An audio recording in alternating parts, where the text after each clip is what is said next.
Because Collingwood have depleted their draft stocks for the 2024 draft pool, we're going to look at the 2025 draft pool and specifically the father-son prospect in Thomas McGuane today. And I want to shed some light on his season in the Coates Talent League for the Western Jets.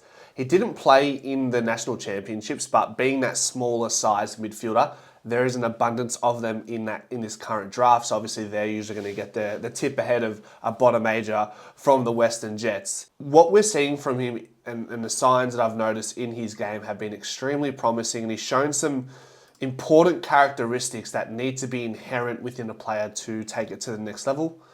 Bear in mind, this kid is 6, he just turned 17 yesterday, so happy birthday, McGuane, if you're watching this video, but he's just a kid, he's still got lots to learn, but there's lots to like, and intangibles there that you go, all right, yeah, I think this kid, I'm not dubbing him the number 1 draft pick, I'm not dubbing him top 5, top 10, I can't say that, it's too naive to suggest that without knowing the rest of the draft pool, and having the name McGuane attached to your first name helps your case go a long way. So we're going to remove ourselves from that bias and just judge McGuane based on the footage we have here today. So 26 disposals per game in the Coates Talent League. He's kicked 7 goals. He's missed probably the same amount that he's had in goals in behind. So 17 shots, 7 goals, 10 behind, something like that.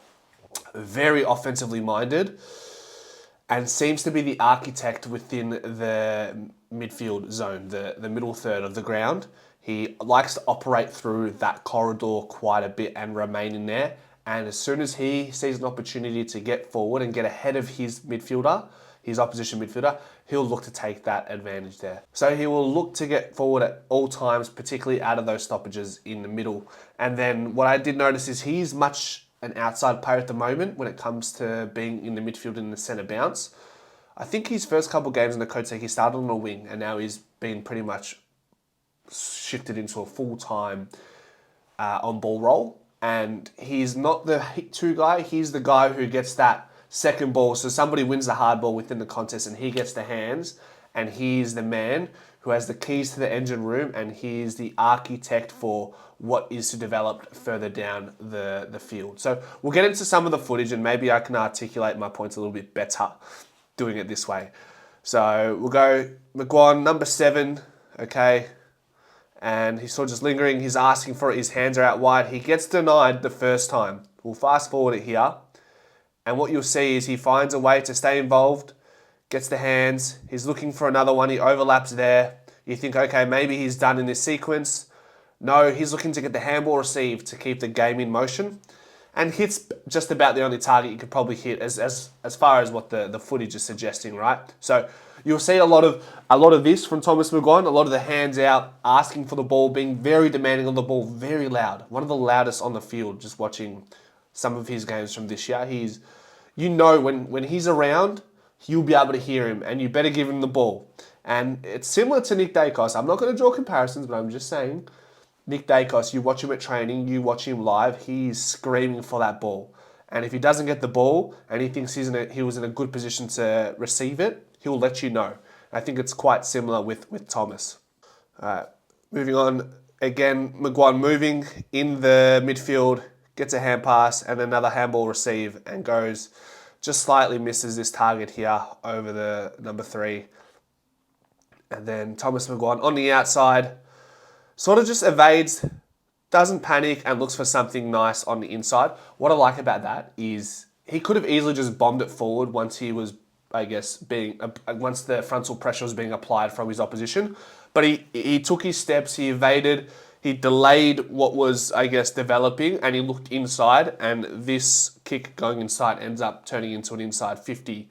And that doesn't happen unless there is an element of composure. So one of those important things that need to be inherent, needs to be an aptitude of these young and upcoming players, is to develop this composure and to be able to delay the moment.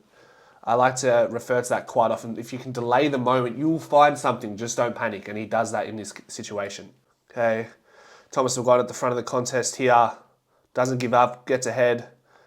Could easily blast away here. Looks left. Looks right. Evades and pulls his kick and finds a decent 50-50 contest. So again, just ducking and weaving to find time and mirage his players into thinking he's going one way and the other. So a really nice trait within his game. So we'll keep it rolling from here. And he's still rolling forward, by the way. He actually ends up getting this ball back. So he's rolling forward. No one's tracking him through this corridor. I told you he likes to shift up and down this corridor. Crazy hand pass over the back of the head. And I guess while we're still in awe, Thomas McGuane is working to get the next ball and finds it again. So he's not sitting there and just sort of appreciating how good his hand pass was over the back of his head. He's looking for the next contest, and he's looking to be a string, a cog in the wheel, which is really important, just staying switched on and looking for where you can impact the ball or the play next. Here we got Thomas on the right here. He's quite loose. Gets a nice inverted hand pass, if you want to call it that, and he's looking to get a ball back again. He gets here, gets around to the back as a sweeper, and this plays this one a bit more safer and hits a nice target on the boundary. So composure, gives options, gives good width, good space between the ball player and himself, giving him that space to have an opportunity to receive the ball and not get too close to his player and draw opposition towards the player with the ball. This one here, we have Tom, gets on the outside, his player gambles on the inside, number 8. Thomas stays out, and a really nice composed finish on his left foot, which is his preferred foot for those who are wondering. Really nice finish there. He's had some nice finishes on goal for the Western Jets. Here, McGuane playing that outside sweeper, looking for it again, hands out wide, composes himself, nearly gets caught, does enough. But I don't mind that if he gets caught there. I think he showed enough composure and temperance just to, in that moment, when he did get caught, whether he meant that kick or not, I mean, he still got it to someone. So you just want to see Thomas McGuane constantly trying to take on the game, particularly now in the Coates Talent League, bottom age. There's a confidence and a license for Thomas to pretty much be the main head of this team. So he's getting the ball when he's asking for it, and he's got license to do what he wants to do. So continue to do this, and he will just get better and better. And guess what? He finds the ball once again. This time, this is the safe long down the line. Here, you can just see Thomas working into the inside 50. No one really tracking him. And he likes to do that. He likes to roll forward, and if nobody's going to follow him, he's going to punish you offensively, gets the 50 metres, and kicks the goal to keep the Western Jets in against a really good Tasmanian side in the end. I think they end up winning the Tassie side. But yeah, Tommy loves to roll forward through the midfield. I think we'll see that be a constant theme for when he enters the AFL. What have we got here? Thomas gets the handball receive. And guess what? He's going to get it back after weaving and overlapping and finds a really nice pass to his, I guess, teammate in the midfield. And what I like about that pass was it didn't stop the player in his tracks. It kept, the ball was kicked ahead of his teammate to allow him to run onto it to keep the ball in motion. If that ball is slightly behind his teammate, it slows down the whole play, and his handball receivers have already gone past him. Just a nice little finish from Thomas against Gippsland Power. Just running onto goal. Has an interesting kicking style. The ball is quite vertical as he kicks it, whereas usually you start on horizontal axis. And this is probably one of his best goals. We showed it at the start. He just follows. No one's rolling with Thomas, number 7. And I mean, if he's going to do this all the time, he's going to create problems for midfielders and force them to run both ways. And then we have a nice left foot finish, working with the wind very nicely, and just gets over the line. And so this is the goal I was referring to that was played at the start. Thomas just rolling forward again, no one really tracking him. Really knows where the goals are and knows how to sit it up to get it through those 2 big sticks. And then the last one here in black, number 11 this time, just keeps rolling forward and finishes there. Doesn't have much time to get it all together, but he ends up doing what he needs to do. So it probably suggests that he can play more than just that midfield role, and he can roll forward and play that small forward role if needed. You look at Nick Dacos, he does that. He's developed that incredibly well this year, so why can't someone like Thomas McGuane do that if he has such an awareness to know when to roll forward?